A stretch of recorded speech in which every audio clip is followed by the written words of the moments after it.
നമസ്കാരം. ഞാനിന്നിവിടെ പൊട്ടറ്റോ സ്റ്റിക്കിൻ്റെ റെസിപ്പിയുമായിട്ടാണ് വന്നിരിക്കുന്നത്. അതിനുവേണ്ടി ഞാനിവിടെ ഒരു 2 പൊട്ടറ്റോ നല്ലവണ്ണം വേവിച്ച് വെച്ചിട്ടുണ്ട്. അതിൻ്റെ തൊലിയെല്ലാം കളഞ്ഞ് വെച്ചിരിക്കുന്നതാണ്.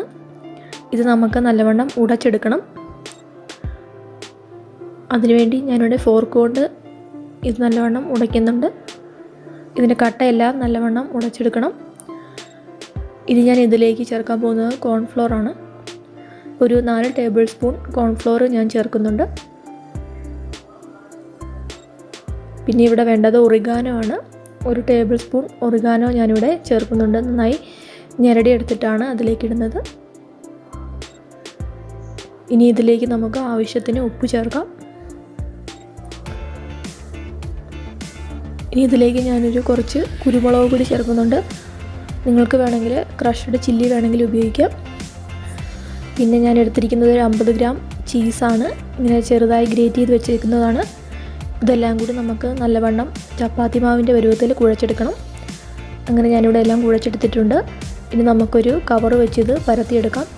ഞാൻ ഇതുപോലുള്ളൊരു കവറാണ് ഇതിനെടുക്കുന്നത്. നിങ്ങൾക്ക് വേണമെങ്കിൽ സിപ്ലോ കവർ എടുക്കാം. ഇതിൽ ഞാൻ ആ മാവ് എടുത്ത് ഇട്ടിട്ടുണ്ട്. ഇത് നമുക്ക് നല്ലവണ്ണം പരത്തിയെടുക്കണം. ഒരേ ഷേപ്പിൽ കിട്ടാൻ വേണ്ടിയാണ് ഞാനിവിടെ ഇത് ഇങ്ങനെ പരത്തിയിരിക്കുന്നത്. ഇനി നമുക്ക് ആ കവറൊന്ന് കട്ട് ചെയ്യാം.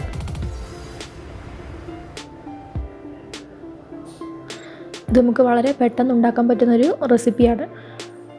ഇനി നമുക്കിത് സ്റ്റിക്കിൻ്റെ ഷേപ്പിൽ ഇങ്ങനെ കട്ട് ചെയ്തെടുക്കണം. അതിനുവേണ്ടി ഞാനിവിടെ ഇങ്ങനെ കട്ട് ചെയ്യുന്നുണ്ട്. ഇനി നമുക്ക് നടുക്കൂടി ഇത് കട്ട് ചെയ്യാം. അങ്ങനെ നമ്മുടെ സ്റ്റിക്കെല്ലാം ഇവിടെ റെഡി ആയിട്ടുണ്ട്. നമുക്കിത് ഇനി ഫ്രൈ ചെയ്തെടുക്കണം. അതിനുവേണ്ടി ഞാനിവിടെ ഒരു പാൻ വെച്ച് അതിലേക്ക് ഓയിൽ ഒഴിച്ച് എണ്ണ ചൂടാക്കുന്നുണ്ട്. ഇതിലേക്ക് നമുക്ക് ഓരോ സ്റ്റിക്കും ഇട്ട് കൊടുക്കാം. ഇത് നല്ലവണ്ണം ഫ്രൈ ചെയ്തെടുക്കണം. ഇത് നല്ല ടേസ്റ്റി ആയിട്ടുള്ളൊരു റെസിപ്പിയാണ്. കുട്ടികൾക്കൊക്കെ വളരെ ഇഷ്ടപ്പെടുന്നൊരു സ്നാക്സാണ്. അങ്ങനെ നമ്മുടെ പൊട്ടറ്റോ സ്റ്റിക്ക് ഇവിടെ റെഡി ആയിട്ടുണ്ട്.